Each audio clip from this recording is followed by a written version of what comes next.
because adversity is absolutely the foundation of success. The other thing I know is I have bad news. Nobody gives a fuck about your problems. And this is super important to understand. The second you actually understand that nobody actually gives a shit, the only people that listen to you complaining are your loser fucking friends. If you like complaining, like just take a step back. Look around the next time you're complaining about the government or racial or feminine or I had a guy sit in front of me the other day crying that his life was bad because he was a white male. Rich white male. I was like, oh shit, we've gone everywhere now. You're either on the offense or defense. I just want you to know something. One of the things that's been really on my mind is I think a lot of people think they're in the middle.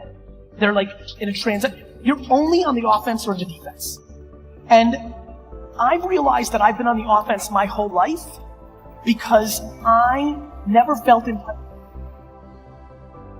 Like you're literally going to live 4 more lives, 5 more, like from the day you were born that you cannot remember to right this second, you're about to do that 3 to 4 more times.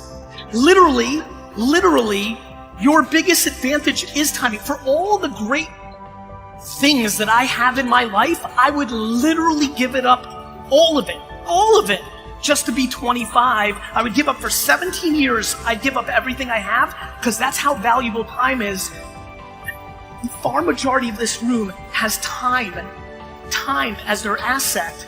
And every day, the number one asset they have, time, they give away by being impatient, mainly on the back of listening to society or their parents that they have to have their shit figured out at this age. The fact that people actually think at 18, 22, or 30, you have to have your shit figured out is ridiculous. Let me promise you, all those parents and uncles and grandparents that push down your throat that you have to figure it out by now, they still haven't figured it out. So this nonsense that you have to have it figured out at 18, 22, 30. You know how many people freak the fuck out at 30? How many people are 30 right now? That shit was crazy, right? Like people lose their shit at 30. Like meanwhile, they're a kid. And so I'm unbelievably aware lately that one of the, people are just like, why do you win? I talk about my parents and not coming from anything. But the more that I live, I'm like, shit, the reason I really win is because I understand time. And listen, I know I can get hit by a bus or get terminally ill. I get it. Here's the problem. That's far more unlikely for the majority of us. The math works in your favor, and we are stunningly not painful.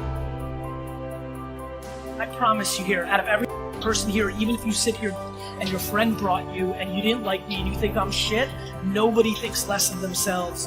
Nobody thinks less of me in this room than me. I mean that. I'm just unbelievably not high on my own supply. I appreciate the admiration. I understand what's happening with me. But I promise you, if you could read my insides on a piece of paper, I stand up here knowing I'm not shit, and tomorrow it can all go away unless I continue to execute, and I play on that edge every day, and I appreciate and I'm flattered, but I'm not fucking confused. Which really f***s with me because 99% of people, because 99% of people that I see that aren't even close to doing the shit that I'm doing get one little headline or have a viral day or have one person with a blue check follow them and they think they're f***ing special. If you think you're special, you're finished. I mean, it's important to have confidence, but don't get delusional. It is absolutely your vulnerability. And let me remind everybody under 32 in this room, you have not faced a bad economy in your entire life. So you have not been punched in the face in a macro way yet. So whatever you think you are, you're playing in a fake environment. You haven't done shit. You're in the minor leagues, boy.